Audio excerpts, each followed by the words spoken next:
It has been a while, but it's time to talk, give a little bit of an update on some important things. Mainly the monetization of Hearthstone and Battlegrounds that has changed since Runestones were introduced months ago. So there was a big backlash from the community. I think that's still an understatement. And Blizzard actually has done some changes, and we got a new battle pass as well in the shop, so there's a lot to talk about. But one thing I noticed is up until this point, everything is still available in euros, or a lot is available in euros. Like this will cost, let's say, 40 euros here. But you can also still use Runestones, 4,000 Runestones. So I thought they were gonna fully convert everything into Runestones. Seems like months after they introduced it, that still hasn't happened. A lot is still available just through conventional currency, which I think is a good thing, of course. But then what's the point of Runestones, right? Some things are only available in Runestones and you can't spend money on, and I assume that's for smaller things. Yeah, so the main reason why they also put Runestones in the game is to offer smaller things, because the company loses more money on small transactions, so therefore it's better to just bundle a bunch of Runestones that people buy that sell things through that digital currency. So this, for example, is only available with Runestones. And I think that's fine. I think how they managed to kind of, you know, approach this and still keep the big bundles at normal prices and then put the smaller things into Runestones, I'm okay with that. But there's a big but. So here the battle pass is of season 2, which is coming to a close pretty soon, hopefully. Still 15 euros. Now the thing is, I would instantly get all the cosmetics, but also the 2 extra hero options. But I basically played all season without the hero options. Usually what used to happen is the battle pass goes down in price at the end because you get less out of it, right? So by the end of a season, it costs less money. So that way, you know, you only play a little bit with that battle pass anyway.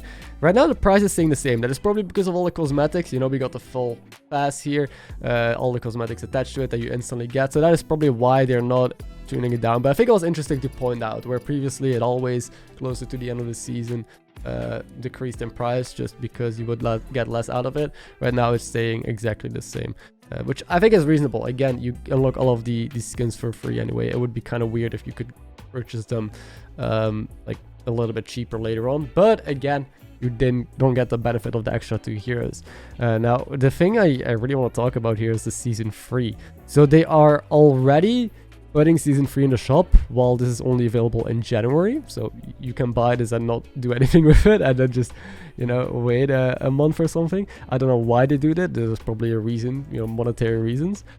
But the wording here is interesting. It does not say here that you get 2 extra hero options. If you look at the season 2, it clearly states instantly grants you +2 hero options at the start of each game. It also tells you exactly what you get, including 4 legendary heroes, 11 skins, rare hero skins, a rare bartender. So it shows you everything that's in the pass that you can obtain. Here it shows you nothing. So you pay the same 15 euros or like 1,500 Runestones, and all it says is that you get these 2. You get a board and Nomi, and it also says that they are not part of the Battleground season pass and may become available through for sale through other means at a later time. Sure. But it doesn't state that you get +2 hero options. So either they're holding back a lot of information here, like what you actually buy, what you're gonna get with this battle pass, because we don't know. And also, you know, we have to wait until we actually get all of this. Or they don't have 2 heroes behind the paywall anymore. And if they don't, because it's not saying that in here, that means that the pay to win aspect is gone, but that means that people might pay for this pass without having to. That means that people might just spend all of this money expecting to get the 4 hero options, but turns out you can get them for free. I don't know though, this is all speculation. I just wish we had more information for this pass that they're offering for us to spend money on already. So I think this is very weird, the info here compared to what they usually read and show, and it's a bit I don't know. But okay, that's it for the season pass. Some more things I want to point out is there's issues with Runestones that still haven't changed. Like, for example, it is always better to just buy 500 Runestones multiple times instead of just do one purchase. Let's say you want to buy this, right? So that is 50 euros, but it's 49.99. It's better to just buy this 10 times because it's 4.99. So you're gonna save, I mean, a couple cents. It's not gonna be that much, but technically you're gonna be spending less money by just purchasing the 500 Runestones multiple times instead of doing one transaction. And there's also some other things with like different currencies. How like it ends up being a bigger gap and stuff like that. But yeah, I'm still a bit confused with why this is here. I don't think people are gonna press this like 10 times in a row instead of just buy this for a couple cents. But I mean, strange. Now the good thing though, because it's not just all criticism and bad, is that when we complain about the prices for actual hero portraits, these guys, they were 150 runestones, meaning the least amount of runestones you can buy is 500, so you would not be able to actually spend all of them. You would have leftover runestones in your account, and that's a scam. So they actually solved that, and this has been for a while now, but the skins are available for €1 or 100 runestones. I like this. So they listened to us, and now you can actually, you know, buy skins for a reasonable runestone amount that doesn't leave you with empty runestones in your account. But you would still have to buy 5 skins. Like, if you just want to buy 1 skin, you can't spend €1, you can't spend 100 runestones or buy 100 runestones. You would still have to buy at least 500 and then spend those. So you will have to buy at least 5 skins at once, or maybe like a skin, and there's like legendary skins here for 200 runestones. You can also buy the emotes for 300. So you have to spend at least €5 at once. But I do like that the prices are rounded now, and you know, things work out properly. But just keep that in mind. You can't just buy a single skin or a single legendary skin. You will actually have to make bigger purchases. So that is kind of good. But another thing is that the battle pass, which you've hopefully heard of by now, it's like the hammer that you can use to unlock cosmetics. It normally appears up here. Now, I never had it, and I was always confused, why is it bugged? And other people also told me they don't have it. Turns out that it's a regional thing. In Belgium, we don't have this because apparently Belgium has, you know, laws against gambling and is stricter when it comes to loot box systems, for example. In Overwatch, you can also can't buy loot boxes. So that means that I can actually not purchase the battle pass, and it doesn't show up for me. And again, that is kind of not a good sign of how deceptive this is, and how, you know, our government thinks of practices like this. But it also means that I don't get a free cosmetic, and a lot of other people, everyone gets like 1 free badge and 1 free cosmetic. I literally cannot obtain them. There's no way for me to get that, so I guess I'm like at a kind of a disadvantage, but it is what it is. But I just wanted to throw that out because I think it's interesting information how, you know, the battle pass is perceived by our government, for example. I also think it's kind of sad that I don't get free cosmetics. I wish I could just get a free board or something. But last but not least, I also want to talk a bit about the season rewards now in the battle pass, since we've had it, and issues that we had that hopefully are resolved with the next one. So again, there are 2 heroes locked behind paywall. That is still just a strict competitive disadvantage that you have if you don't pay. But again, I was able to get a pretty good rank. I mean, right now, I didn't play for a while, as you might have known. I'm still pretty highly ranked. I'm still, I think, close to top 100 EU. Never paying for perks. And the main reason is quests, of course. But I hope that, you know, again, in the shop, it did not say with season free pass that you're gonna get 2 hero unlocks. So I don't know if it's going to be there. I think it's still going to be the same. I think it's still going to be pay to win, but we'll have to wait and see. But a big complaint was that the pass was done way too quickly.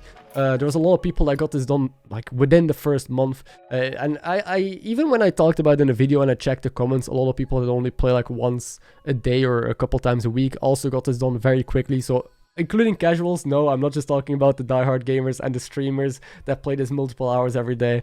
Even the casuals got this done pretty easily. I wish there was more of a challenge, or like, again, with the standard battle pass, whenever you're done, you still get continuous gold at the end, so there's always something to grind for, and you can actually keep on getting rewards. While for this, it just feels kind of empty. It feels kind of, you pay the battle pass, all you basically do is you pay for a bunch of skins that you know you're guaranteed to get, and for the 2 hero options, there was not really that feeling of progression for a lot of people. So hopefully they do something about that. They kind of rework this. I'm not saying make this so hard that people might not complete it and might not get all of the skins. I'm not saying that. I don't want people to, miss out, but I do want this to feel better. Another thing about the heroes being locked in the battle pass is also you're gonna miss out on playing fun heroes. Like my favorite hero is Patches. I've not played him, I think, in 100 games or something. I've not played him all season, and that is because I have 2 hero options, and the chance of me getting offered Patches is insanely low every single game. So they're like, even with the latest updates, they're still just adding new heroes. They're not taking out anything, which they can't do at this point because of skins again. But they keep on dumping more heroes on the game, meaning if you have some favorite heroes that you like playing, you're going to be less and less likely to get them. Even if you pay for the battle pass and have 4 options, that is still going to be an issue. So the hero pool is just so filled right now with garbage and unfun heroes that you might not want to play, that it takes away from the experience. But one thing I'm very scared of, and that's the last thing I'll talk about, is that quests will be gone. Because if you look at the latest patch notes, they mention here, as we approach the end of the season, we want all players to have a chance to experience some of the rare quests they may or may not have been able to find. So that means that quests will be gone at the end of the season, otherwise they would not write this. And that is a bad thing, because quests is the only thing keeping the game in check right now. Quests, even if you have a bad hero, you can kind of play the game, you have a win condition. So I've won heroes without, like, playing tests, for example, without using hero power. Literally just not having a hero power, still winning the game just because I had a good quest and I was able to play for it. But with the removal of quests, the balance, like the imbalance, is just going to be insane. All heroes currently in the game are balanced for the quest meta, so they are balanced in a way that they don't do anything broken with quests. But if quests get removed, they have to balance almost 100 heroes now, or rebalance them for a normal meta, or for the new thing they're introducing. We're getting a new tribe probably, and hopefully a new mechanic like quests, something that can put heroes on an even playing field, because if they don't, we're gonna run into issues. But they really have to step up their balancing game. If they don't, there's gonna be a bunch of OP heroes, broken heroes, the balance is gonna be all off, and having to try and balance this many heroes is just almost impossible. That might feel really, really bad. I hope that's not the case, but I'm super scared with the next season that we're gonna have a bunch of issues if they are not going to be smart about this. That is most of it that I just wanted to talk about. I think it's just interesting to see how Runestones have evolved. I think they went into a good direction. There's still a lot of stuff available with real money. The predatory pricing has also been adjusted. There's still some issues, of course, but could be worse. I'm still very confused about the new like season 3 pass. What the hell is going on with this? They also are pumping out so many cosmetics. It's insane. Like, they just keep on shoving more and more skins in our face, and also a lot of skins are hard to see. Like, is this the Rat King? Like, it's so hard to recognize this. And there's a bunch of other skins where I'm like, wait, what hero is this? What am I looking at? But anyway, hope you enjoyed this short breakdown. Thank you for watching. I'll catch you in the next one.